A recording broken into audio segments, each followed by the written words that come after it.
Herkese selam arkadaşlar. Bugün yeni bir mobil oyunumuz var. TDZ Pro oyunumuzun ismi. Yeni derken aslında Aralık ayında falan çıktı. Aralık sonlarına doğru oyun çıktı. Biz ilk defa oynuyor olacağız. Hatta şöyle Google sayfasına ve Apple sayfasına da bir bakalım. Hem Android hem iOS'ta çalışıyor. Ekstra olarak Windows'larda da çalışıyor. Windows'larda da biliyorsunuz Google Play Games bölümü var. Google Play Games'te de indirip oynayabiliyorsunuz. Windows'ta yükle seçeneği var. Burada bakın. Bilgisayarınıza da indirip klavyeyle, mouse'la vesaireyle oynayabiliyorsunuz. Bilginiz olsun. Telefon da bu arada sesimi algıladı. Google Play Games diye devam ediyor. İsterseniz telefonda, isterseniz tablette, isterseniz bilgisayarda, Android tüm cihazlarda ve Windows bilgisayarlarda oynayabiliyorsunuz. Ekstradan Apple tablet ve telefonda, yani iOS cihazlarda da oynayabiliyorsunuz oyunu. Video açıklamasında hem Google Play linki hem de Apple Store linkini bulabilirsiniz. Hangi cihazı kullanıyorsanız sizler de indirip oynayabilirsiniz. Geliştiricisi Leke Games'e ait ve Türk yapımı oyun. Oyun hemen şöyle bir özelliklerine de bakalım bu oyun hakkında bölümünden. Oyunda otobüs de var, kamyon da var. Yani hem otobüs sürebiliyorsunuz hem kamyon sürebiliyorsunuz. Ekstra olarak binek araçlar da var. Tofaş, Şahin falan filan o tarz araçları da görebileceksiniz oyunda. Oynayanlar muhakkak vardır. Oynamayanlar için bir indirip şans vermelerini tavsiye ediyorum. Güzel grafikleri var çünkü oynanış falan. Ben birazcık denedim, oynadım. Video öncesinde birazcık şöyle bir kurcaladım. Ayarlarını falan yaptım hem. Tuş takımı ayarlarını falan da yaptım. Gayet güzel, bir sıkıntı yok gibi. Eksikler vesaireler belki vardır, olabilir. Onları yine videoda görürsek dile getiririz tabii ki. Kamyon simülatörü ve otobüs simülatörünün heyecanını tek bir oyunda birleştirin. Yolların kralı olmaya hazır mısınız? İlk kez tek bir devasa açık dünyada hem ağır kamyonları hem de şehirler arası otobüsleri kontrol edebileceğiniz en üst düzey sürüş mücadelesini deneyimleyin. Hepsini sürebilecekken neden birini seçesiniz ki diye bir açıklama yapmışlar. Sürücü simülatörü olarak aslında değerlendirsek daha mantıklı. Çünkü söylediğim gibi yani binek araçlar vesaireler de var. Şirketinizi kurabiliyorsunuz, çalışan alabiliyorsunuz, şoför alabiliyorsunuz. Kamyon sürüş deneyimi, otobüs sürüş simülasyonları, ikisi bir arada bir oyun diye geçiyor ama dediğim gibi binek araçlar falan da var. Tycoon modu da varmış. Kendi şirketinizi kurun, ofisleri tasarlayın, karınızı en üst düzeye çıkartın. Çoklu oyunculuğu var tabii ki. Ortak kargolar taşıma olayı var. Çevrim içi olarak arkadaşlarınızla yarışlara katılabiliyorsunuz. Devasa filo, Amerikan kamyonları, Avrupa kamyonları, lüks otobüsler, 50'den fazla muhteşem araç var diyor. Küresel harita mevcut. Grafikleri bu arada güzel, yeni nesil grafikler var. Detaylı iç mekan grafikleri, hava koşulları, yağmur, kar, sis bunlar mevcut. Gece gündüz döngüleri mevcut. Fiziği gayet iyi. Dediğim gibi gelişmiş fizik, yükün ağırlığını ve otobüs süspansiyonunu, konforunu hissettiriyor gerçekten. Şimdi bakalım. Android sürümünün 8 ve üstü olması gerekiyor. Şöyle görebilirsiniz. Son güncelleme 25 Nisan'da gelmiş. Oyun 26 Aralık'ta çıkmış bu arada. Biz böyle Mayıs ayında çekiyoruz ama yeni çıkmış bir oyun diyebiliriz. Çünkü oyunlar ilk çıktığı zaman hani hataları vesairesi oluyor. Birazcık güncelleniyor, yenileniyor, hatalar düzeltiliyor. Daha iyi bir hale geliyor. Biz de tam o zamanlara denk getirmiş olduk aslında oyuna. Şimdi oyunumuzun bir sayfasına gelelim. Neler var neler yok şöyle bir göz atalım, sonra bir girip oynayacağız. Şimdi garaja geldiğimiz zaman burada otobüsleri görebiliyoruz.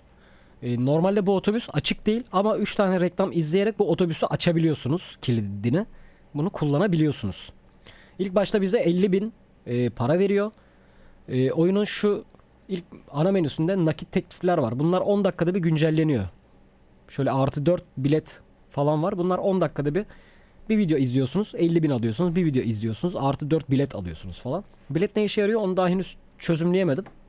Ama artı 50.000 falan böyle ala ala bayağı bir para biriktirebilirsiniz. Bazı otobüslerde bu mesela dediğim gibi 3 reklam izleyerek falan açılabiliyor. Aracı özelleştirebiliyorsunuz. Drift lastiği falan var. Hani binek araçları drift lastiği takıp yanlayabilirsiniz falan. Eski araçlar da mevcut. Oyunda lisans yok bu arada. Zaten isimlerinden anlayabilirsiniz. Tumsa diye geçiyor bu mesela. Tumsa Zapir diye geçiyor. Bu mesela Merceva olarak geçiyor. Mercedes'in eski bir şöyle midibüsü diyebiliriz. Isuzu var. Isuma olarak geçiyor. Şöyle 2 katlı bir otobüsümüz var. Bu Marco Polo olması lazım. Marco Polo muydu bu? Gerçek. Tam bilmiyorum. Öyle bir şey olabilir. Neoplan'ın Skyliner'ı var. Magris var abi. Magris. Bak. Şurada. Bu muavin galiba. Muavine bak. Abi burada aracın normalde motoru var. Buraya oturup yolculuk falan yapabiliyordunuz. Ya da muavininiz varsa buraya oturabiliyordu gerçek hayatta. Ben küçükken falan çünkü çok bindik yani bu minibüslere. Benim okul servisim de vardı hatta böyle. İlkokula giderken. Bu şekilde araçlar da mevcut. Ekstra otobüsler mevcut. Turismo çift dingilli işte 403 mesela. Z9. Travego eski Travego çift dingilli. Bakalım başka neler varmış. Yeni nesil Travego mesela. Tek dingil. Ve Tofaşk. Tufask diye geçiyor. Tufaşk diye yazmışlar. 60 binmiş mesela bu. Scirocco var. Toyota R87. Toyota olarak yazmışlar. Kamyonlara geçebiliyoruz buradan. Bu MAN olması lazım. Aynen şöyle. Kasalı kamyon. Şöyle bir 4x4 arazi aracımız mevcut. Bayağı bir araç seçeneği var yani. BMW'ler S3, S4 diye geçiyor. Mercedes Atego mesela. Yine kasalı bir kamyon. Yine şöyle bir aracımız var. Bu mesela 2 milyonmuş. Sanırım en pahalı araç bu. Şu. 2 milyon yazıyor. Diğerlerine bakmadım ama muhtemelen evet öyle. 2 milyon diyor buna mesela. Bayağı pahalı. Ama biz bugün bunu kullanacağız. Hemen şöyle ayarlar menüsüne gelelim. Oyun zaten dediğim gibi Türk yapımı. Direkt Türkçe dil seçeneği mevcut. Görüntü ayarlarından buradan grafik kalitesini ayarlayabilirsiniz. Aynaları açık kapalı yapabilirsiniz. Hani telefonunuz, cihazınız herhangi bir şekilde kasma yapıyorsa aynaları kapattığınız zaman biraz daha rahatlatır oyunu. Kontrolleri buradan direksiyon kontrolü, dokunmatik kontrol, cihazınızı sağa sola eğerek kontrol yapabilirsiniz. Ya da kaydırma kontrolünü kullanabilirsiniz. Ayarlar bölümü bu şekilde. Şirket detaylarını buradan yapılandırabiliyorsunuz. İşte şirket logonuz, rengi, ismi, şoför ismi, kendi isminiz vesaire. Kuruluş tarihi mesela ben 1 Mayıs'ta kurmuşum şirketi. Şoför kiralamak için 3. seviyeye ulaşmamız gerekiyormuş. Ben daha 2. seviyedeyim. Buradan bu şekilde. Lafı çok uzattık. Bir oyuna da giriş yapalım, oynayalım. Şöyle oyuna gir diyelim. Tek oyunculu, çok oyunculu seçenek var. Tek oyuncudayız. Hemen şöyle bir oyunumuz açılsın. Burada görsel de çok güzel olmuş bu arada.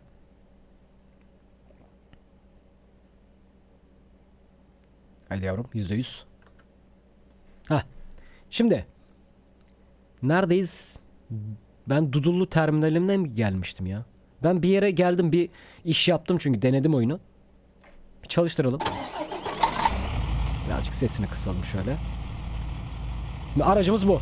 Gördüğünüz gibi. Şöyle farklı kamera açıları var.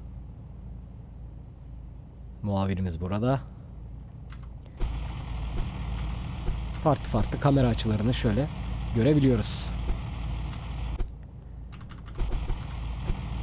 Şimdi Dudullu terminalindeyiz. Haritamız var bu arada. Haritamızı büyütebiliyor muyuz? Aynen. Burada neler varmış? İstanbul var. Dudullu, Hangar, Bursa, İzmir. Buralara hemen git de diyebiliyoruz. Biz şu an buradayız. Harita daha fazla genişliyor mu bilmiyorum. Belki level atladıkça genişliyor olabilir. Belki sonradan yapılacaktır. O bölümü ben de bilmiyorum. Şimdi şöyle bir hareket edelim. Bir Dudullu terminaline girelim.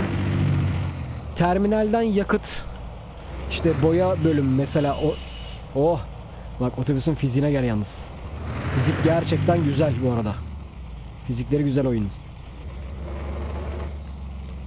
Şimdi Dudullu terminal mesela şurada özelleştirme bölümü falan var. Ses çok açık. Bayağı yüksek. Burada mesela aracı özelleştirme bölümüne girebiliyorsunuz. Hop şöyle. Buradan kornalar. Bunları alabiliyorsunuz, takabiliyorsunuz. Aracın rengini vesairesini değiştirebiliyorsunuz buradan. Lastikleri aynı şekilde değiştirebiliyorsunuz. Dekorasyon bölümü var. Dekorasyon bölümünde işte burada bardak, işte telefon tutacağı, aksesuarlar vesaireler, bunları takabiliyorsunuz. Ayna süslerini falan buradan ayarlayabiliyorsunuz. Direksiyon topuzu buradan isterseniz takabiliyorsunuz. Konsol üzerine gözlük vesaire bunları koyabiliyorsunuz. Bu şekilde buradan detaylandırabiliyorsunuz. Şimdi dur bakalım. Dudullu kargo var ileride de. Mesela kamyon aldığınız zaman oradan da kargo alıp kargo taşımacılığı yapabiliyorsunuz. Şimdi dur bakalım. Dudullu terminalindeyiz. Buradan iş direkt nereden alacağız? Bir ona bakalım. Ben bir tane iş yaptım. Onunla nasıl yaptım şu anda hatırlamıyorum. Bir girdik aldık ama. Ha, burada direkt gösteriyormuş. Tamam. Buraya hemen şuraya girelim. Yolcularımızı alalım buradan. Şöyle. Heh. Şimdi buraya geldiğimiz zaman İstanbul otogar var. Uçak hangarı var. İzmir otogarı var. Bursa otogar var. Buradan da fiyatları görebiliyoruz bakın. Mesela uçak hangarı diyor. 30 yolcu 17 dakika diyor. En yüksek fiyat bu. Sefere çık diyelim. Hemen başla deyip 1500 para verip başlayabiliriz. Ya da şuradaki geri sayımı bekleyip buradan da geçebiliriz. Ya da bir video izleyip 2x hızlandırıp geçebiliriz. Zaten ben konuşurken zaman da doldu. Yolcular bindi mi? Aynen, yolcular bindi. Hemen şöyle nereden çıkıyoruz? Geldiğimiz yerden geri çıkıyoruz. Sesler falan da fena değil bu arada. Hemen şöyle aydınlatmaları, selektörü vesairesi her şey mevcut.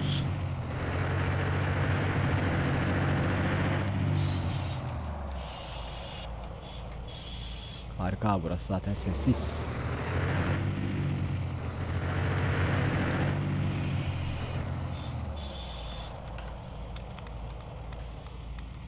Ya yeşil yanıyormuş, dur. Işık sarı gibi gözüküyor. Ben sarı diye algılayıp durdum. Meğersem yeşilmiş. Araç içinde ses az geliyor da dışarıda bayağı yüksek geliyormuş. Burada duyurular var. 30 dakika mola, hareket saati, hizmetinizdeyiz. Mesela. Seyahatinizin güvenli ve huzurlu geçmesi için kaptanlarımız ve kabin memurumuz daima hizmetinizdedir. Uçak hangarına varacağız. Bu arada süremiz var. 15 dakika 42 saniye. O süre içerisinde varırsak o parayı veriyor bize. Varmazsak muhtemelen o paradan kesiyor. Evet, benzin istasyonu. HP mesela. Oyunda trafik yok mu? Ya da dur bakayım, menü var mı? Ayarlar menüsü. Drift'te kamera kayması. Kamera geriye bakış açık. Görüntü. Kontroller. Trafik seçeneği yok. Muhtemelen trafik vardır ama şu an herhangi bir araç ben görmedim. Herhalde vardır. Ha, yukarıdan bak mesela bir 400 geçti. Ha, aynen, tamam, araçlar geliyor. Yani dedim, trafik kapalı olayı falan filan var mı ama. Tamam. Oh, ventil sesleri falan yalnız. Güzel. Anam. Kar mı? Anam bir anda kara geçiş yaptı. Ve kar da yağıyor mu? Vallahi atıştırıyor. Oo, bayağı karlı bölgeye girdik direkt. Zar zor görüyorum. Burada daha fazla ışık lazım. Nasıl yani? Bu neymiş abi? Aa, Wi-Fi, kitap ışığı, tuvalet, yemek molası yok, mini harita, radyo var. Öğüt. Öğüt. Arabesk damar. Dur. Show radyo varmış. Tamam, o açık kalsın. Klimayı açalım. Şöyle. Koltuk ayarımız var. Buradan koltuk ayarımızı yapabiliyoruz. Şöyle. TV'miz açık. USB şarj, şoförlerin ve çekici. Aa, güzel. Büyük annem bu otobüsten hızlı sürer. Dayı, kar yağıyor, kar. Kar yağıyor. Silecek yok mu? Silecek olayı yok galiba. Ya da ben mi görmüyorum? Burada var mı öyle bir şey? Yok. Burada da öyle bir ayar yok. Yalnız hakikaten araç karda çekmiyor mu? Şu an bayağı gidemiyoruz yalnız ha. Hadi canım. Buraya çıkmama gibi bir olayı yoktur herhalde diyordu o. Bayağı çıkamadık. Ne olacak abi?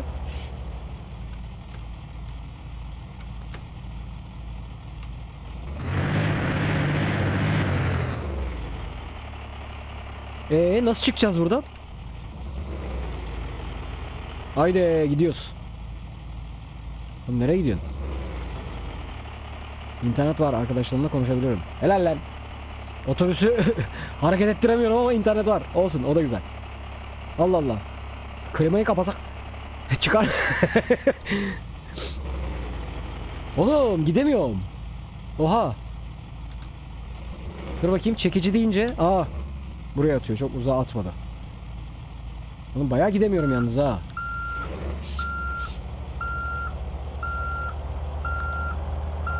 Aşağıdan kaptırıp gelelim.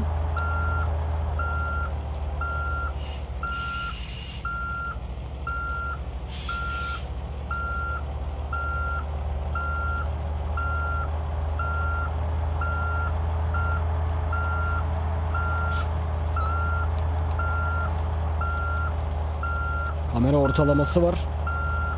Tekrar şeyi atıyor bize. Oğlum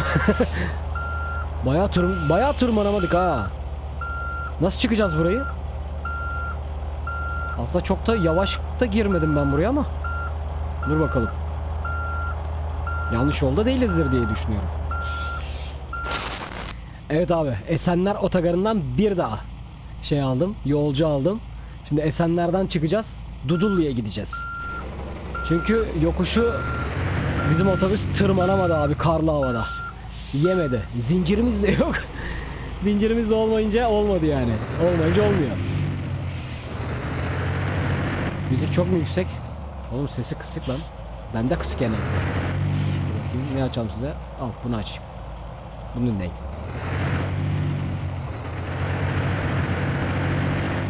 Çıkışımız nereden? Bakalım. Sanırım arkadan çıkacağız. Dur. Şuradan bir dönüş alalım. Buradan şöyle dönebiliriz herhalde diye düşünüyorum. Hop şöyle. Tamam. 13 dakikalık bir rotamız olacak. 13 dakikada yetiştirmemiz gerekecek daha doğrusu. Hemen gidelim şöyle.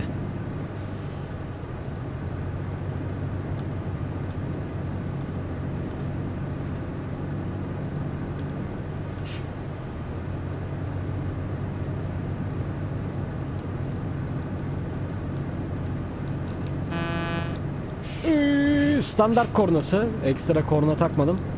Yakıt aldım sadece aşağıdan gelirken. Şuradan çıkışımız var.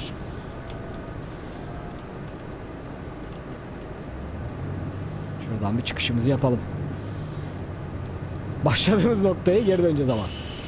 Garaj, benzinlik sağ taraf. Biz sol taraftan hemen çıkıyoruz şimdi.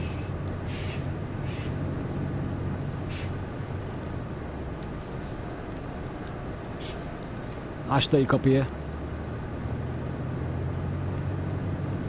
Haydi bakalım. Devam.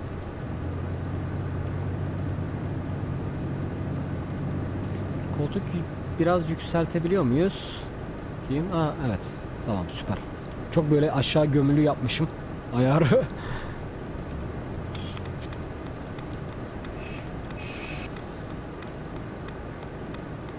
Şuradan çıkalım.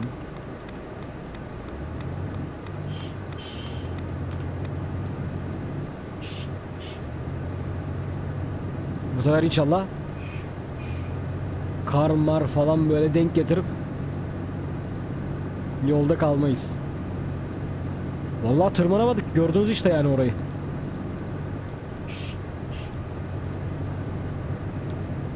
Mecbur alternatif bir rotaya saptım. İşi iptal ettim. Nereden abi? Sağdan. Şöyle.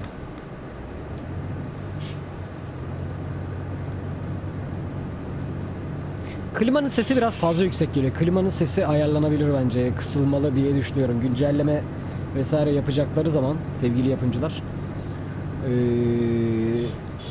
bence buna bir el atın derim. Bir de araç dış sesi çok yüksek geliyor. İnanılmaz yüksek geliyor. Bak mesela klimayı kapatayım. Bak otobüsün içerisindeki ses bu. Düz gidiyoruz değil mi? Aynen düz. Otobüsün içindeki ses bu mesela. Ama dışarıya geçtiğimiz zaman aşırı yüksek geliyor. İkisinin arasında bir denge olmalı bence.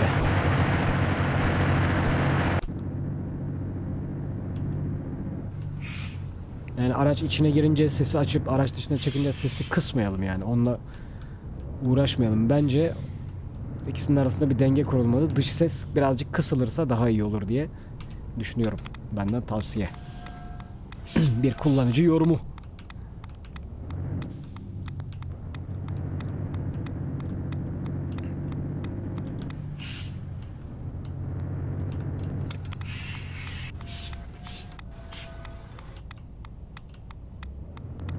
Ya bilmiyorum, müşteriler şu an şikayet etmiyor ama klima kapalı. Şikayet ederlerse açarız. Çünkü çok yüksek ses geliyor klimada. İkram yemek molası yok. İkram olayı nasıl? Yemek molasını nasıl veriyoruz mesela? Daha ona denk gelmedim. Yemek molası benzinlikte belki olabilir. Ya da durduğumuz zaman mı? Bir deneyelim. Ama şu yokuş tırmanalım, ondan sonra dur. Yokuşta ondan sonra aracı kaldırmakla uğraşmayalım. Yine başımıza iş açmayalım yani. Bayağı da rampaymış yalnız ha.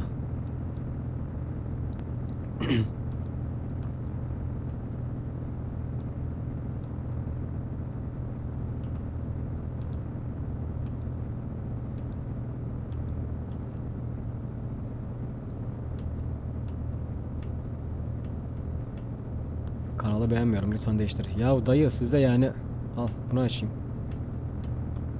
Farklı bir kanal dinle. Duyurularda neler varmış? Kemerlerinizi bağlayın. Sayın konuklarımız, bütün koltuklarda emniyet kemeri bulunmaktadır. Güvenliğiniz için emniyet kemerinizi takınız.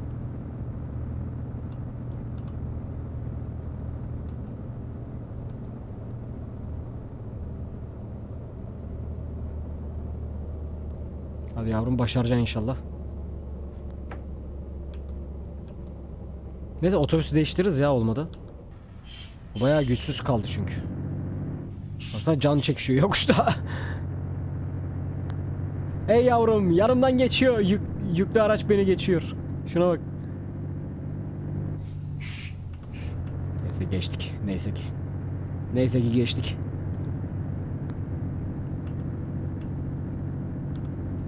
Belki ikram olayı şeyde olabilir ya. Şirketimizi tam olarak kurduğumuz zaman Tycoon bölümünde, hani şey alırken, işi alırken belki ikram seçme ya da bir depolama belki vardır. İkram depolama. İşe çıktığım zaman o depodan kullanıyordur. Depo bittiği zaman yeniden işte almak gerekiyordur falan filan. Belki o tarz şeyler vardır. Evet, USB çalışıyor tabii ki. Tabii ki çalışıyor.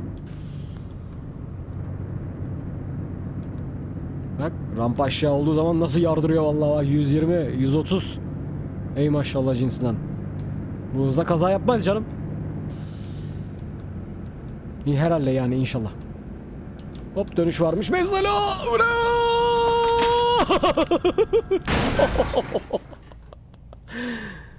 Abi. Döndüremedim. Hemen çekici diyelim. Of. Vallahi döndüremedim. Dur. Şuradan geri gelirsek iyi olur çünkü rotamız aslında sağdandı.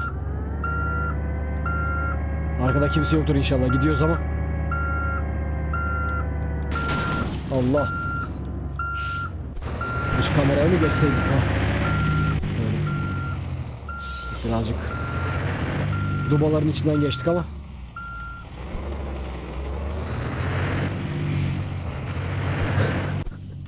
İyi kaza yaptık yalnız ha. Bas baba. Bas baba.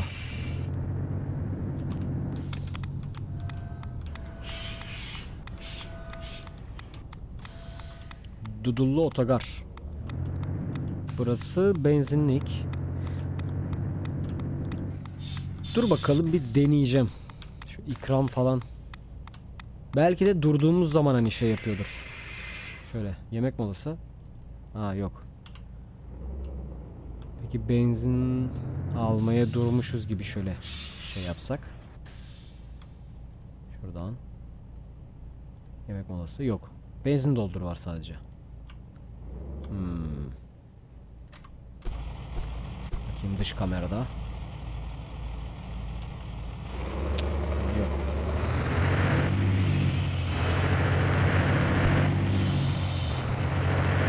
Neyse çözeriz. Elbet çözeriz yani. Bu ilk videomuz. Çözebilirik.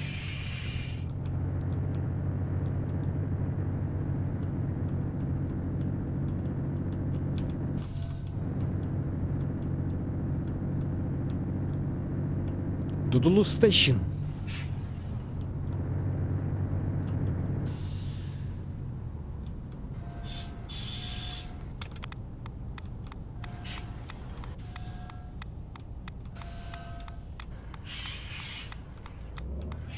Herhalde şuradan gireceğiz. Aynen.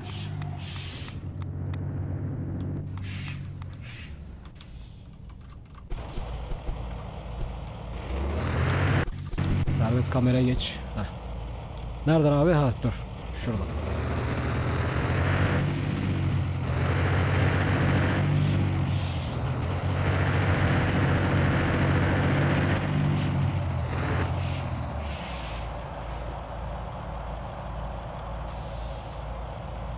Evet, bir 403'ümüz var. Hemen onun yanına girelim biz de. Bu hızla geç mi kalacağız? Oğlum geldik lan. Daha 4,5 dakika var hatta. Hop şöyle. Evet neymiş abi? İstanbul Dudullu yaptık. Esenler'den Dudullu'ya geldik. 10 dakika 34 saniyede gelmişiz. Daha ne istiyorsunuz ya? Görev ödülü artı 2260 yolcu memnuniyeti 534'müş. Neymiş bu? Radyoyu kapat. Ha yolcunun her dediğini yapacak mıyız abi? Anlamadım ben. Radyoyu kapat. Çarpışma cezası 0. Yüksek hız cezası yemişiz. Toplam %34 diyor. 2794 2260'mış mesela ücret. Yolcu memnuniyetinden 534 gelmiş. 2794 para kazanmışız. Ekstradan video izleyerek 2x bonus da yapabiliyorsunuz. Görev teslimat dedikten sonra da tekrardan buraya geliyor. İş almak istiyorsanız şurada gördüğünüz mavi alana da tekrar geri gelebiliyorsunuz. Hemen git bölümleri de var. Şuradan haritayı şöyle zoom yapabiliyoruz. Acaba dediğim gibi yani şey mi? Bu neymiş? İzmir. Ha, İzmir. Bursa. Niye İzmir yazıyor burada ya? İzmir yazıyor. Bursa. İzmir gözüküyor. Esenler. İstanbul. Dudullu. Hangar. Onu çözemedim bak. Onu da çözemedim. Neymiş? Apot Seyahat ve Turizm. İstanbul Seyahat. Güzel ya. Reklamları falan gayet güzel yapmışlar böyle. Şimdi buradan menüye mesela geleceğimiz zaman sürüşe devam et, ayarlar. Ha menüye dön. Menüye dön dediğimiz zaman